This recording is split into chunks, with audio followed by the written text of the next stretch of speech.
너는 내게 부르짖으라. 내가 내게 응답하겠고 네가 알지 못하는 크고 은밀한 일을 내게 보이리라. 너는 나를 부르라. 오늘 말씀 제목입니다. 다 같이 한번 해봅시다. 시작. 너는 나를 부르라. 여러분, 사람들이 깜짝 놀랄 때 소리를 지르는데 누군가를 불러요. 주로 누구를 부르냐면 엄마를 불러요. 깜짝 놀랄 때 엄마야. 또 놀랄 때만이 아니라 아플 때, 아기들이 아플 때, 슬플 때 주로 엄마를 부르죠. 엄마. 왜 엄마를 부르냐? 엄마는 모든 것을 해결해 주는 사람이에요. 그죠? 그런데 종종 엄마를 부르는 그 순간에 엄마 대신에 아버지를 부르는 사람도 있습니다. 제 아내는 어릴 적에 아버지의 사랑을 엄청 많이 받아가지고 늘 아버지를 부르는데, 이제 3년 전에 아버지가 천국 가시는데 아직도 놀랄 일만 있으면 아버지. 그래서 제가 종종 옆에서 조롱을 합니다. 아이고, 아버지 천국에서 편히 못 쉬겠다. 아버지를 부르요. 또 어떤 경건한 분들은 이 훈련을 해가지고 연습을 해가지고 엄마, 아버지를 부르는 게 아니라 주님을 불러요. 주여. 근데 그 주님을 부르는 분들도 진짜 깜짝 놀라면 주여 대신에 엄마 그러죠. 자, 여러분은 놀랄 때, 슬플 때, 아플 때, 어려울 때 누구를 찾으시나요? 지금 우리 대한민국은 여러분 늘 하는 이야기대로 정치적으로, 경제적으로 아주 어렵고 불안한 상태입니다. 이러다가 우리나라가 사회주의 국가가 되는 건 아닌가 걱정하는 분들도 있습니다. 1년 반 동안 계속되는 이 코로나 팬데믹 때문에 국민들이 코로나 우울증, 코로나 블루에 빠져 있습니다. 팬데믹을 탈출해 보려고 백신을 지금 열심히 맞고 있는데 제 주위에도 백신 맞아서 고생하는 분이 여러 분이 계셔요.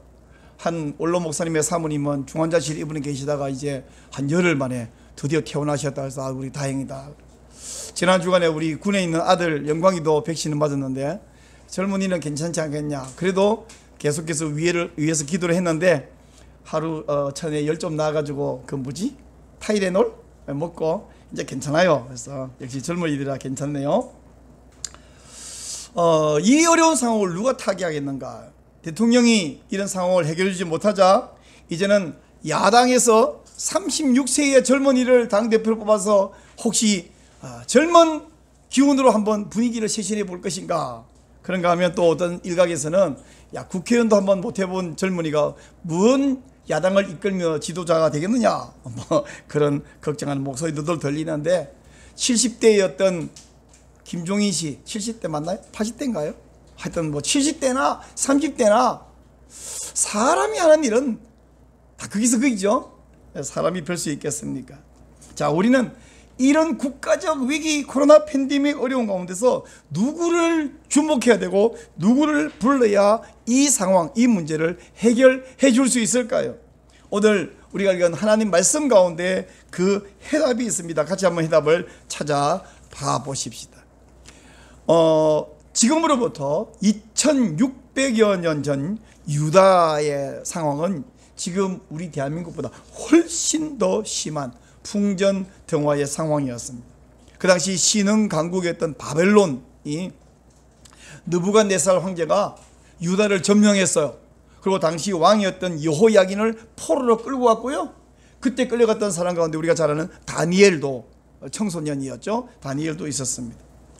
여호야긴을 끌고 가면서 대신에 그 당시 여호야긴의 조카였고 요시야 왕의 셋째 아들이었던 마따니아라는 이 사람을 왕으로 세우고 마따니아 이름을 시드기야로 고쳤어요. 근데 이 시드기야가 유다의 마지막 왕이죠. 시드기야는 자기를 왕으로 세워준 바벨론을 친바벨론 정책을 써요. 자기가 좀 안전할 텐데 엉뚱하게도 바벨론의 반감을 품고 반바벨론 대신에 친애국 정책을 사용했어요. 결국 나중에 바벨론에서 멸망하고 시드기야는 이제 마지막 왕으로 끝이 났습니다. 이 당시 예레미야 선지자가 보기에 시드기야는 매우 완고하고 어리석은 왕이었습니다. 왜냐하면 지금 유다가 바벨론에 함락되고 정복당한 이유가 군사력이 아니에요. 경제력이 아니에요. 외교가 아니에요. 문제는 하나님과의 관계가 문제거든요. 하나님이 이 일을 하셨다는 말씀이죠. 근데 바벨론은 뭐냐? 강대국이어서가 아니라 하나님이 유다를 책망하고 정신 차리고 사용하시는 인간 막대기, 사람 채찍에 불과했습니다. 그 막대기로 때린다고 막대기를 미워하거나 막대기를 부르뜨는 될 게 아니라 하나님을 봐야 되잖아요. 인간 막대기에 불과한데 이 하나님과 관계를 하나님과의 관계로 잘 하려는 것이 아니라 외교 관계를 가지고 이걸 해결을 보라는데 그것도 외교도 잘못됐죠. 바벨론이 강국인데 바벨론이 아닌 애굽에 붙었어요. 여러분, 지금 우리나라가 미국에 붙어야 됩니까? 중국에 붙어야 됩니까? 일본에 붙어야 됩니까? 러시아에 붙어야 됩니까? 뭐 이런 문제가 아니라 하나님께 붙어야 문제가 해결되는 줄 믿으시기를 바랍니다. 오늘 우리는 이 시드기야처럼 어리석어서는 안 돼요. 시드기야는 바벨론에 붙어야 되냐 애굽에 붙어야 되냐. 사실은 굳이 따지면 바벨론에 붙어야 되는데 애굽에 붙는 바람에 유다가 망해버렸습니다. 사실 유다가 시드기야 왕이 하나님이 행하시는 것을 믿고 바벨론 밑에서 조용히 근신하고 있었더라면 하나님이 충분히 그들이 회개하고 나서 회복시켜 주셨을 것입니다. 하지만 시드기야는 그러지 않았어요. 예레미야가 지금은 바벨론에 붙어야 합니다. 지금은 바벨론에 잘 순복하고 있어야 합니다. 그 밑에서 근실 있어야 됩니다. 그 말한 것이 싫다고 예레미야 선지자를 시위대 감옥에 가두어 버렸어요. 바로 예레미야가 감옥에 갇혀있는 그런 상황에서 오늘 말씀 예레미야 33장이 시작이 됩니다. 자, 1절 말씀을 보시면요, 이렇게 말합니다. 예레미야가 아직 시위대 뜰에 갇혀있을 때에 여호와의 말씀이 그에게 두 번째로 임하니라. 하나님께서는 감옥에 갇혀있는 예레미야를 찾아와서 말씀하시는데, 먼저 본론을 말하기 전에 내가 너에게 말하는데 내가 누군지, 말씀하시는 하나님이 누군지를 이렇게 2절 이렇게 말합니다. 시작. 일을 행하시는 여호와, 그것을 만들며 성취하시는 여호와, 그 이름을 여호와라 하는 이가 이와 같이 이르시도다. 말씀하시기를 일을 행하시는 여호와. 우리 하나님은 가만히 말만 하는 분이 아니라 행동하시는 분이심을 믿으시기 바랍니다. 여러분, 나라가 똑똑한 사람이 많아지고 발전할수록 하나님의 말씀, 하나님 그리고 설교를 말만 하는 것이라고 치부하는 경향이 있어요. 지가 얼마나 똑똑해졌다는 것이죠. 그러나 우리 하나님은 말만 하는 하나님이 아니라 그 말씀을 행하시는 하나님, 행동하시는 하나님이신 줄 믿으시기 바랍니다. 또한 하나님은 그것을 만들며 성취하시는 여호와. 하나님은 만드시는 분이에요. 뭐부터 만드셨냐? 하나님이 만드셨다 할 때 처음으로 창조할 때 사용된 단어가 바라라는 히브리어 단어인데, 바라라는 말은 아무것도 없는데 무에서 유를 만드시 바라예요. 우리 하나님은 세상을 만드셨습니다. 그런가 하면 역사를 주장하십니다. 그리고 하나님은 기적도 만드십니다. 하나님은 치유도 만드십니다. 하나님께서는 회복도 만드시는 분이십니다. 그런가 하면 하나님은 그것을 성취하시는 여호와. 제 아내가요 33년 동안 저랑 살면서 내가 아침 밥 만들어줄게, 점심 만들어줄게, 저녁 밥 만들어줄게 라고 말한 이후에 만들려고 했는데 못 만들겠다, 오늘은 포기 라고 한 적이 한 번도 없어요.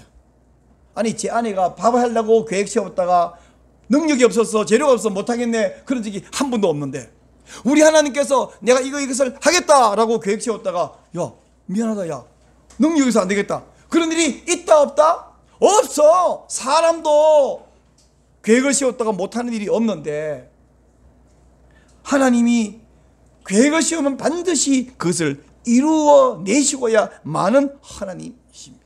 결정적으로 그의 이름은 여호와라 하는 이가, 여호와 즉 스스로 존재하시는 분이십니다. 누구에 의해서 타에 의해서 존재하는 게 아니에요. 저는요 내가 스스로 존재하나요? 아니요, 타에 의해서 존재합니다. 우리 어머니가 나를 낳아주셨고요, 하나님이 내게 생명을 유지시켜 주고 계시는데 언제까지 유지할 거냐 몰라요. 내가 스스로 존재하면 내가 몇 살까지 살다가 죽을 거다 정할 수 있는데, 아니 웃음 치료 열심히 들던 황승환 박사님은 아깝게 갑자기 가시더니 전국에 좋은 건 자연식 다 골라서 남들 대접하고 요리 맛있게 해주던 임지호 씨는 왜 65세에 갑자기 가버리시나요? 여러분, 임지호 같이 그렇게 잘생기고 건강하고 남에게 건강시키다 보니 갑자기 가실 줄 상상도 안 되잖아요. 그렇게 막 웃음을 치고 막 떠들던 황수관 박사님이 갑자기 가실 줄 상상을 못했잖아요. 나는 타의에서 존재해요. 내가 스스로 존재하고. 근데 우리 하나님은 스스로 존재하십니다. 스스로 존재하시는 우리 하나님. 그러므로 그 하나님이 하시는 일, 계획한 일은 어떤 권세자도 결코 막을 수 없습니다. 바로 그런 하나님, 일을 행하시고 만드시고 이루시고 스스로 존재하시는 하나님이 이제 하시는 말씀이 3절 말씀입니다. 우리 3절 이 말씀은요 너무 중요한 말씀이어서 성도들마다 달달달 외우고 있는 말씀인데, 혹시 이 말씀을 외우긴 하는데 달달달 못 외우면 오늘 좀 더 숙달해서 정말 달달달 외우시기를 바라고 같이 한번 읽겠습니다. 시작. 너는 내게 부르짖으라. 내가 내게 응답하겠고 내가 알지 못하는 크고 은밀한 일을 내게 보이리라. 외우시죠? 대충 알고 드듬드듬 말고 달달 외워야 되는 말인데, 이 말씀 안에는요 하나님이 첫째 한 가지의 명령과 두 가지의 약속을 해주고 계십니다. 그래서 이 어떤 명령을 하셨고 어떤 두 가지 약속하셨는지 하나씩 뜯어서 한번 살펴보십시다. 첫째 뭐라 그랬어요? 한 가지 명령은 너는 내게 부르짖으라. 자, 너는 내게 부르짖으라. 세 개 단어가 있어요. 너 예레미야, 너 성도들, 내게 하나님 부르짖으라. 이 가운데서 가장 중요한 단어가 뭐냐? 많은 분들이 부르짖으라 라는 이 동사에 강조점을 두는 것을 보는데, 그래서 우리가 기도할 때에 소리 지르면서 통성기도 해야 될 이유를 본문에서 찾습니다. 물론 필요하면 기도할 때 우리가 소리를 지르는 것이 필요해요. 사람은 간절하면 소리를 지르며 기도하게 되어 있습니다. 그러나 오늘 이 본문에서 예레미야에게 하나님이 야, 너 나에게 기도해라 하는데 그냥 말고 소리 지르며 기도해라, 그 말을 하기 위해서 찾아오셨느냐? 아니요, 그렇지는 않습니다. 여기 부르짖으라 라는 이 말이 히브리어 단어로 카라라는 단어거든요. 카라는 무슨 뜻이냐면 기본적으로 부른다 라는 뜻입니다. 가장 먼저 사용된 것은 뭐냐면 창세기 2장 19절에 보면 하나님이 들짐승과 새를 만들고 이것을 하나씩 아담에게 데리고 왔죠. 그때 아담이 그 들짐승의 이름을 짓습니다. 소, 말, 강아지, 고양이, 비둘기 이름을 짓습니다. 그 짓는다는 것이 바로 이름을 부른다. 그때 카라가 사용됐어요. 창세기 2장 19절 제가 읽을게요. 여호와 하나님이 흙으로 각종 들짐승과 공중의 각종 새를 지으시고 아담이 무엇이라고 부르나 보시려고 그것들을 그에게 이끌어 가시니 아담이 각 식물을 부르는 것이 곧 그의 이름이 되었더라. 이름을 지어서 불렀다 할 때 카라라는 단어가 사용되었습니다. 그런가 하면 다음에 사용된 말은 아담 하와가 선악과를 따먹고 숨어 있었죠. 그때 하나님이 찾아오셔서 아담을 부르십니다. 창세기 3장 9절 여호와 하나님이 아담을 부르시며 그에게 이르시되 네가 어디 있느냐. 이때 하나님이 막 우리가 주야 다시 아담아 뭐 이랬을까요? 하나님이 그럴 필요가 없잖아요. 그런가 하면 레위기 1장에 이 여호와께서 회막에서 모세를 부르시고 그에게 말씀을 이르시되, 이때도 모세야 이렇게 뭔가 장엄하게 웅장하게 이렇게 부르시면 모세 소리를 지르겠어요? 하나님이 아담을 부를 때 모세를 부를 때 그렇게 막 소리를 부르실 이유가 없어요. 아담이 소, 말 할 때도 그렇게 소리를 지를 이유가 없습니다. 그냥 부른다는 거예요. 물론 이 카라라는 말이 정말 부르짖는 의미로 사용된 경우도 있긴 있습니다. 삼손이 블레셋 사람들과 전쟁을 할 때 혼자서 막 1000명 2000명 무찌르고 끝나오니까 너무 목이 말라서 여호와께 부르짖었다. 사사기 말씀한 이때는 카라라는 단어가 정말로 부르짖는 말로 사용되었습니다. 자, 기본적으로 카라라는 말은 소리를 지르기보다는 부른다, 이름을 부른다. 엄마 이렇게 막 소리 지르면 야, 왜 이렇게 소리 지르니? 그냥 불러. 하나님 부를 때 하나님 뭐 왜 이렇게 소리 지르니? 제가 지금 답답해서 소리 지르는 거 이해는 되는데 알았어. 자, 여기서 하나님이 예레미야에게 너는 나를 부르라, 카라, 너는 내게 부르짖으라, 소리를 지르란 말이 아니라 여기서 중요한 것은 부르짖는 동작이나 행동보다는 나를 부르라, 내게 부르라. 그러면 다른 사람에게, 다른 우상에게, 다른 신에게 가지 말고 나에게 와라. 이런 말로 너는 나를 부르라 라고 말씀하는 것입니다. 만약에 우리가 얼마나 큰 소리로 부르냐의 주안점이면 그 중심이 나죠, 나. 그러나 누구를 부르느냐, 즉 우상을 부르느냐, 애굽을 부르느냐, 바벨을 부르느냐가 아니라 여호와 하나님을 불러라. 이것이 강조점인 것입니다. 우리가 너는 내게 부르짖어라 라고 써놨는데, 제 설명을 잘 들으면 나에게 부르짖어라, 나를 불러라. 그래서 이 말은 너는 나를 부르라, 다른 거 말고, 즉 나를 부른다는 말은 그냥 이름을 부른다는 것이 아니라 나를 의지하고 나를 바라보아라. 이제는 너는 내게 부르짖어라 라고 써놓고 마음속으로 읽기는 너는 나를 의지하여라, 나를 바라보아라, 그렇게 이해하시면 좋겠습니다. 여러분, 오늘날 코로나 팬데믹, 우울증 정말 힘들고 어려울 때 대통령을 의지해서도 안 되고, 뭐 야당 대표의 젊은이가 당대표 될 때 이거 하는 것도 안 되고, 혹 우리 친척 가운데 엄청난 수백억대 부자가 있어요. 내가 아는 지인 가운데 엄청 유력한 사람이 있어요. 그런 사람을 바라보고 그 이름을 불러서도 안 되고, 시드기 하는 애굽을 바라봤는데 우리는 미국을 바라볼까요? 일본을 바라볼까요? 중국을 바라볼까요? 이것도 안 되고, 그래서 답이 없고요. 여러분, 문제가 무엇이든지, 그 문제가 얼마나 많고 크고 복잡하든지 그 문제를 안고 하나님을 바라보며 하나님을 부르시며 하나님을 의지하시며 하나님을 찾으시기를 축원합니다. 바로 그럴 때 하나님께서 내가 내게 응답하겠고 라고 말씀하십니다. 자, 오늘 33장 3절에서 첫 번째 말씀은 너는 내게 부르짖으라. 다시 말하면 너는 다른 사람, 다른 우상이 아닌 나를 불러라 라고 말씀하셨고, 두 번째 말씀하신 게 뭐냐면 내가 네게 응답하겠고, 내가 네게 응답하겠고. 여러분, 우리가 신앙생활 하는데 신자의 가장 큰 특권이 뭐라고 생각하세요? 신자의 가장 큰 특권이면 우리가 하나님을 부를 때 하나님이 응답하신다는 사실입니다. 하나님이 대답을 하셔요.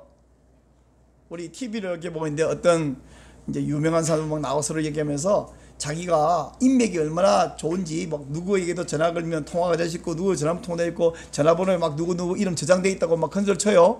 근데 우리는 어떤 유명인들 전화번호도 없잖아요, 그죠? 그런 전화번호 잘 안 주잖아요. 그 전화 걸면 그분이 받아줘요. 아, 그럼요, 받아줘요. 우와, 진짜 걸면 그 사람이 딱 받아. 우와, 대단하네.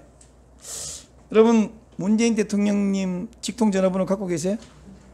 혹시 전화 받을까요?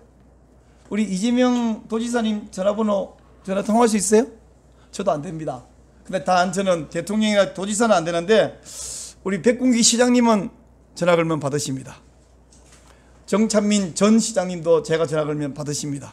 받아주고, 현지 국회의원 우리 김민기 국회의원도 전화 걸면 직접 받아줍니다. 통화할 수 있고, 통화도 여러 번 했습니다. 혹시 제가 그럴 리가 없지만 바이든 대통령이나 시진핑 주석님과 제가 직접 통화할 수 있고 제가 전화를 받는다면 여러분들이 저를 우와 그러겠죠. 이 시대에 바이든이나 시진핑과 직접 통화할 관계가 된다면 그건 제법 대단한 백이에요, 그죠?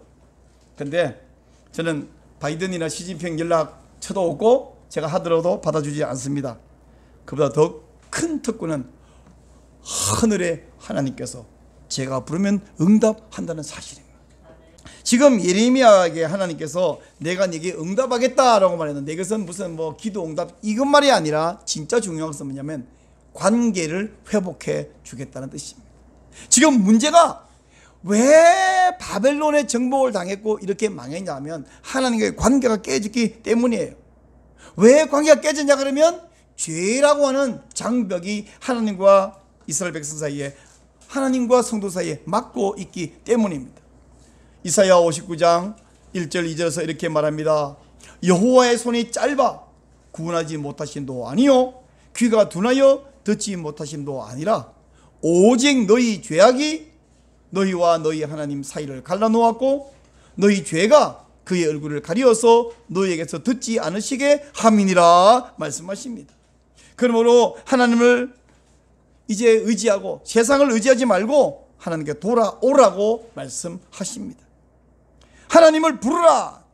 이제까지는 하나님 불러도 대답을 안 하셔요. 왜? 죄라고 하는 것이 막고 있었기 때문에. 근데 이제는 하나님이 너희를 듣겠다라는 말은 그 죄의 문제를 해결하고 이제 장벽을 해결해 주겠다고 하시는 말씀이 있어요. 하나님께서 하나님을 부르면 죄의 문제, 장벽을 해결해 주겠다는 말씀을 이사야 1장에서도 이렇게 말씀했습니다. 여호와께서 말씀하시되 오라 우리가 서로 변론하자. 이 변론하자는 것은 누가 옳으냐 따지는 게 아니라 서로 대화하자는 거예요. 여러분, 서먹한 사이, 원수 사이는 대화하기 싫죠? 그러나 자, 우리 얼굴 좀 보자, 밥 좀 먹자, 우리 차 한잔 마시자, 얘기 좀 하자. 무슨 얘기예요? 친하자는 거예요. 가깝자는 거예요. 우리가 서로 이야기하자. 너희의 죄가 주홍 같을지라도 눈과 같이 희어질 것이요 진홍같이 붉을지라도 양털같이 희게 되리라 말씀하십니다. 근데요, 우리가 하나님을 부르려면 무슨 전제 조건이 필요하냐면 우상을 버려야 하나님께 나아갈 수 있고 하나님을 부를 수 있습니다. 우리 집에 우상 없는데요. 여러분, 우상이라고 하는 것은 만들어진 형상도 우상이지만 그보다 진짜 중요한 것은 우리가 마음속에서 하나님보다 더 의지하는 것은 우상입니다. 하나님보다 더 사랑하는 것은 우상입니다. 하나님보다 더 의지하는 것은 우상입니다. 하나님보다 더 귀하게 여기는 것은 우상이에요. 여러분에게는 어떤 우상이 있으십니까? 하나님보다 더 사랑하고 더 의지하고 더 귀하게 여기고 이런 우상들을 버리고 하나님께 돌아오시기를 바랍니다. 요한계시록 3장 20절에서 예수님은 이렇게 말씀하셨어요. 볼지어다 내가 문 밖에 서서 두드리노니 누구든지 내 음성을 듣고 문을 열면 내가 그에게로 들어가 그와 더불어 먹고 그는 나와 더불어 먹으리라. 여기서 예수님께서는 내가 문 밖에서 두드린다, 내가 너희를 부른다, 즉 너는 나를 불러라 하는 말씀하고 내가 너희를 부를 때 대답해라 하는 말은 누가 먼저 부르느냐의 차이는 있지만 결국 마음은 같은 거예요. 마음은 내가 전화하나 네가 전화하나 통하면 되는 거잖아요. 근데 하도 전화가 안 와가지고 아들놈에게 전화를 걸어요, 딸년에게 전화를 걸어요. 근데 인연이 바빠요. 톡 끊어보네. 이런 나쁜. 지금 하나님은 야, 날 좀 불러, 나한테 전화 좀 걸어. 너 왜 이렇게 전화를 안 거니? 아들이 전화를 안 걸면 방법이 하나밖에 없죠. 용돈을 끊어. 그럼 전화가 오겠죠. 용돈을 끊어. 이제 내가 전화 걸면 좀 받아. 예수님이 문 밖에서 두드리노니라는 말은 전화 걸면 좀 받아. 왜 안 받아? 왜 끊어버려? 너는 나를 부르라 하는 말씀과 내가 부를 때 응답하라는 말씀, 부모와 자녀의 관계를 유지하라고 하는 부탁하는 말씀이십니다. 하나님이 부르실 때에 거절하지 말고 마음을 열고 영접하시길 바랍니다. 그리고 이렇게 고백하시기 바랍니다. 주와 같이 길 가는 것 즐거운 일 아닌가. 우리 주님 걸어가신 발자취를 밟겠네. 다같이 한 걸음 한 걸음 주 예수와 함께 날마다 날마다 우리 걸어가리. 아멘. 우리 하나님이 약속한 첫 번째 약속은 내가 응답하겠다는 것이고, 두 번째 약속은 크고 은밀한 일을 내게 보이리라 말씀하셨어요. 여러분, 여기 은밀한 것이라는 말은 무슨 비밀스러운 사실을 말씀하는 건데, 그 비밀은 뭐냐? 은밀한 일이라는 말은 하나님께만 속한 거, 이런 뜻이에요. 하나님께만 속한 것을, 하나님의 계획을 사람에게 알려주는 걸 뭐냐? 그걸 계시라고 하지. 계시. 요한에게 하나님이 장차 될 일을 계시해줘. 요한 계시로 기록되어 있죠. 자, 이제 하나님이 내가 하려는 계획을 너에게 알려주마, 이렇게 말씀하십니다. 근데 그 말 하기 전에 우선 무슨 얘기냐면 4절과 5절에서 한 가지 너희들이 하는 것을 내가 막아버리고 내가 할 것을 알려주겠다. 4절 말씀 보십시오. 이스라엘 하나님 여호와께서 말씀하시니라. 무리가, 이 무리는 지금 유다 백성 이스라엘 무리를 말합니다. 이 성읍의 가옥과 유다원을 헐어서 갈대아인의 참호와 칼을 대항하여 싸우려 하였으나, 너희들 온 집을 전쟁터로 만들어서 저 바벨론 사람들을 물리치고 싸워서 이기겠다고 계획을 하였으나, 그러나 안 돼. 그거는 왜 안 되냐? 바벨론 사람이 강해서가 아니에요. 이 지금 유다를 공격하고 예루살렘을 공격한 것은 바벨론이 아니라 하나님이거든요. 그래서 5절에 말합니다. 내가 나의 노여움과 분함으로 그들을 죽이고, 그들은 유다 백성을 말합니다. 죄악된 백성을 말합니다. 죽이고 그들의 시체로 이 성을 채우게 하였나니 이는 그들의 모든 악행으로 말미암아 나의 얼굴을 가리어 이 성을 돌아보지 아니하였음이라. 너희들이 악하기 때문에 그것이 문제다. 내가 너희를 멸망시키는 것이다. 오늘날 한국교회 왜 이렇게 고난당하고 어려움 당하고 있습니까? 이거요, 지금 원수가 강해서가 아니에요. 우리가 하나님 앞에 범죄하고 현세주의, 기복주의에다가 또 온갖 자유주의, 혼합주의 사상에다가 변질되고 타락했기 때문에가 문제입니다. 하나님을 향해서 싸우는 거 불가능합니다. 그런데 하나님이 이 말씀만 하시고 끝낸 것 같으면 절망이지만, 너희들 스스로는 안 되고 내가 하겠다. 너희들을 다 징계하고 너희들이 회개하면 내가 할 텐데, 내가 할 일이 뭐냐? 6절, 7절, 8절, 9절 귀한 말씀들을 하고 계십니다. 첫째 6절에서 뭐냐면 장차 너희를 구원하겠다. 자, 6절, 그러나 보라, 때가 되면 어떻게 하냐? 내가 이 성읍을 치료하며 고쳐 낫게 하고 평안과 진실이 풍성함을 그들에게 나타낼 것이며 라고 말씀하십니다. 여러분, 하나님이 내가 너희를 치료하겠다고 말씀하세요. 바이러스, 코로나 바이러스 문제, 코로나 바이러스 외에도 온갖 종류의 질병들 누가 치료할 수 있냐? 하나님이 치료할 수 있음을 믿으시기 바랍니다. 의사들, 의료진들이 아니라 하나님이 의료진을 사용하든지 어떻게 하든지 치료하십니다. 요즘 스트레스를 많이 받다 보니까 사람들 사용하는 용어 가운데 힐링한다는 말을 많이 쓰는데, 여러분, 경치 좋은 데 가면 와 힐링된다, 맛있는 거 보면 와 힐링된다, 분위기 좋은 카페 가서 와 힐링된다, 그걸 돌아서면 힐링이 아니라 뻥이요. 돌아오는 순간 뻥이요.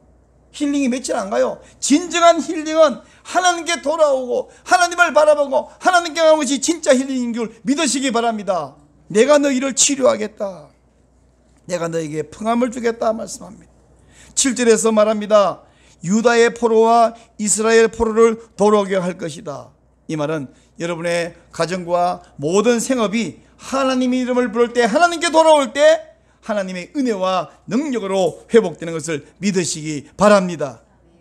또한 8절에서 말합니다. 내가 그들을 내게 범한 그 모든 죄악에서 정하게 하며 그들이 내게 범하여 행한 모든 죄악을 사할 것이라. 이 말은 이제 빚을 청산해 주겠다는 거예요. 죄를 해결해 주겠다는 거예요. 그리고 완전한 관계 회복을 이루어 주겠다는 말씀입니다. 모든 문제의 원인이 하나님과 관계가 깨졌기 때문이요, 그 관계가 깨진 이유는 죄 때문이라고 말씀드렸잖아요. 이제 죄를 하여 주고 청산해 주겠다는 이야기는 완전한 관계 회복을 선언하시고, 마지막 9절에서 이렇게 말합니다. 이 성읍이 세계 열방 앞에서 나의 기쁜 이름이 될 것이며 찬송과 영광이 될 것이요.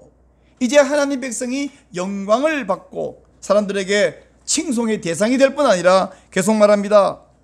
그들은 내가 이 백성에게 베푼 모든 복을 들을 것이요, 내가 이 성읍에 베푼 모든 복과 모든 평안으로 말미암아 두려워하며 떨리라. 이게 왜요? 지금요, 초대교회 막 박해를 받는 동안에도 모든 백성들은 교회를 두려워했어요. 사도행전 2장 43절 이렇게 말합니다. 사람마다 두려워하는데 사도들로 말미암아 기사와 표적이 많이 나타나니. 이 말씀을 오해하지 마세요. 사도들 때문에 여러 기적들이 막 나타났기 때문에 사람들이 두려워한 게 아니라, 사람들이 교회를, 성도를, 하나님을 두려워하고 있는데 게다가 기사와 표적도 나타났다, 이런 뜻입니다. 오늘날 세상이 교회를 아주 무시합니다. 전에는 그러지 않았는데 요즘은 교회를 대놓고 무시하기를. 여러분, 주말에 어제 KTX SRT 전석 매진됐어요. 뛰어앉기 그런 거 없어요.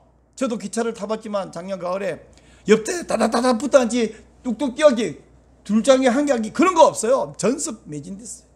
백화점, 마트 빽빽히 들어가서 쇼핑을 합니다. 근데요, 일주일 동안 직장도 가고 기차도 타고 지하철도 타고 식당도 가고, 어디서 혹시 코로나가 걸릴지 모르지만 걸리면 그 사람이 주일날 1시간 딱 교회 앉았다가 떠나고 나면 교회발 코로나라고 합니다.